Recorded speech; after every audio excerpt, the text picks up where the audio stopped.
भैया 1 kilo कोटू, 1 kilo सिंघाड़ा आटा, सेंधा नमक, व्रत के चावल, साबूदाना 2 किलो ही कर दो। और ये चिप्स व्रत के हैं क्या? हाँ बहन जी, ये आगे सारा माल व्रत के लिए ही है। तो ये व्रत की नमकीन, चिप्स, पापड़ ये सब भी 5-5 पैकेट कर ही दो। अरे गायत्री, तू कुछ खरीद नहीं रही? तूने भी तो नवरात्रि व्रत रखे है ना? नहीं भाभी, व्रत में ये और मैं इतना कुछ नहीं खा पाते हैं। बस थोड़े से आलू ले लूंगी, वही उबाल लूंगी। अच्छा चल ठीक है भैया, ये सामान पैक कर दो और ये आपके पैसे। गायत्री, ये 2 थैले तू उठा लेगी क्या? हाँ हाँ भाभी, लाओ ये सामान मुझे पकड़ा दो। बस त्योहार आने की देर है, पर्स खुल ही जाता है। मैंने तो तुम्हारे जेठ जी से कल ही 20,000 रुपए अलग ले लिए थे कि नवरात्रि पूजन के लिए काम आएंगे। कन्या पूजन में बांटने के लिए सामान भी तो लेना है। गायत्री एक काम कर, जरा वो सामने बर्तन की दुकान पर चलते हैं। सोच रही हूँ कन्याओं को स्टील की डिबिया बांट दूंगी।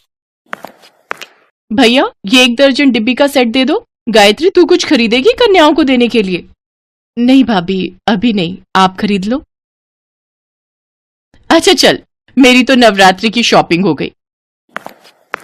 ले पकड़ ये थैले। रिक्शा भी नहीं मिल रहा है, जरा देख वहां रिक्शा कोई नजर आता है तो। मैं तो बहुत थक गई हूँ। सुधा और गायत्री दोनों देवरानी जेठानी थी। सुधा गायत्री की जेठानी थी।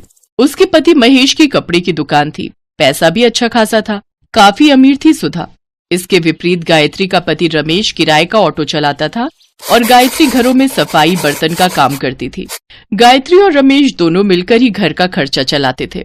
सुधा गायत्री का बहुत फायदा उठाती थी। गायत्री सुबह शाम घरों में काम करती तो दोपहर के समय सुधा अपने साथ काम पर लगा लेती। वो बेचारी जेठानी को मना भी नहीं कर सकती थी।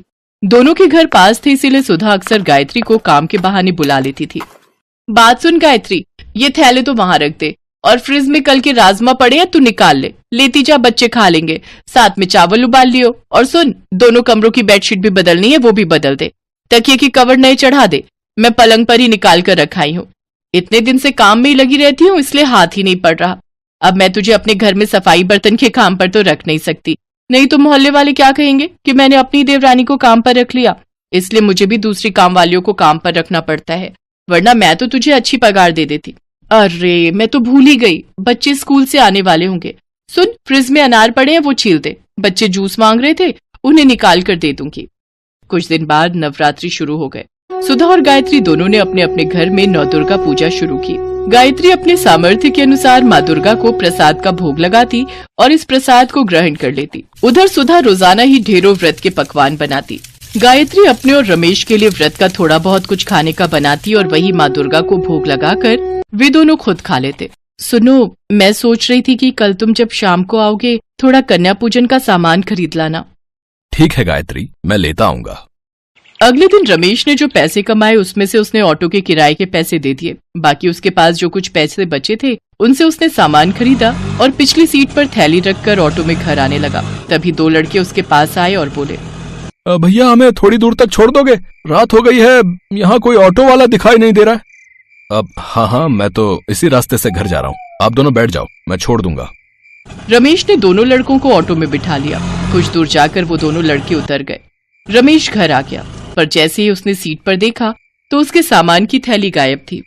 रमेश समझ गया कि जो लड़के आखिर में उसकी सीट पर बैठे थे उन दोनों ने ही वो सामान उठा लिया। रमेश अब कुछ नहीं कर सकता था। गायत्री भी परेशान हो गई कि अगले दिन कन्या पूजन के लिए सामान कैसे खरीदेंगे। गायत्री के पास थोड़े और पैसे रखे थे, वो उन्हीं कुछ पैसों को मिलाकर कन्या पूजन का प्रसाद बनाने का सामान ले आई।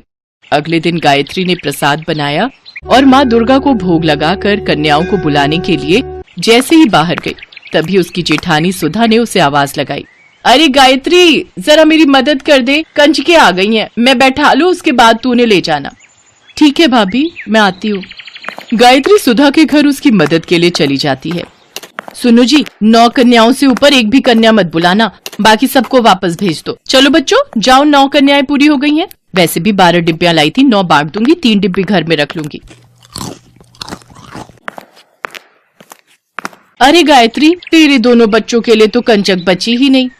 कोई बात नहीं भाभी, मैंने घर में भी प्रसाद बनाया हुआ है, यहाँ कंजकों को पूरा हो गया, ये बहुत अच्छी बात है। अच्छा, मैं बच्चों को ले जाऊं? ये भी इंतजार कर रहे होंगे, इन्हें भी काम पर जाना है। ये सारी कन्याएं ले जाएगी? इतना प्रसाद भी बनाया है तूने?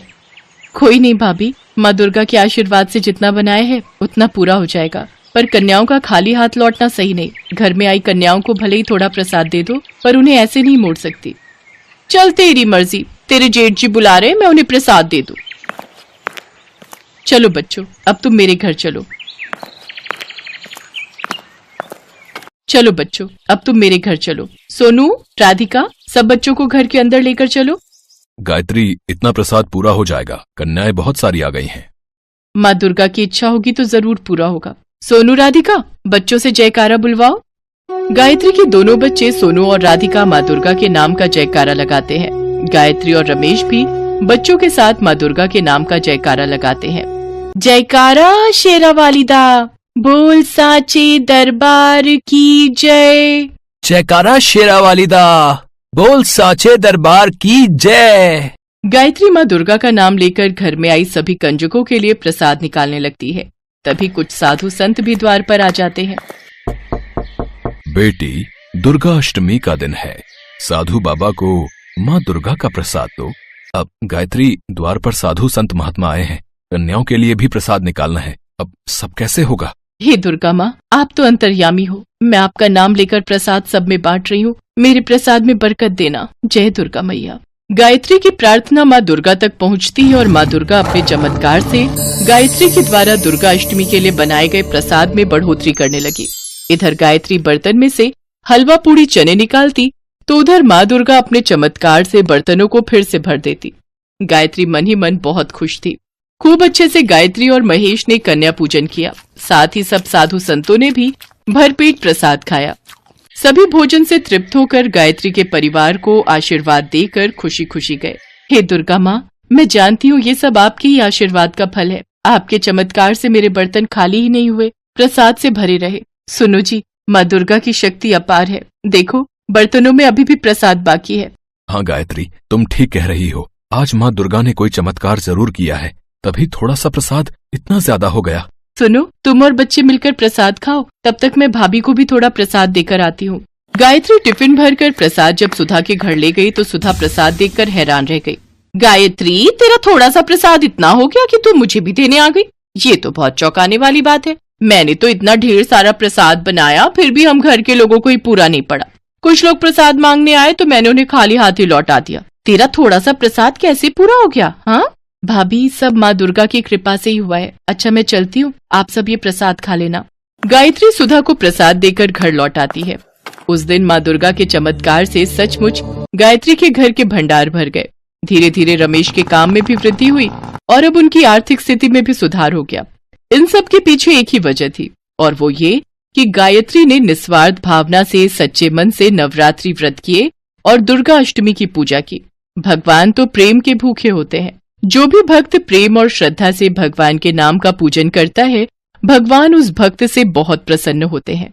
कहते हैं, माँ दुर्गा अपने भक्तों को कभी भी निराश नहीं करती। यदि उनकी पूजा सच्चे मन से की जाए तो वो अपने भक्तों के सारे कष्ट दूर कर देती है और अपने भक्तों के घर में धन धान्य और सुख समृद्धि की वर्षा करती हैं।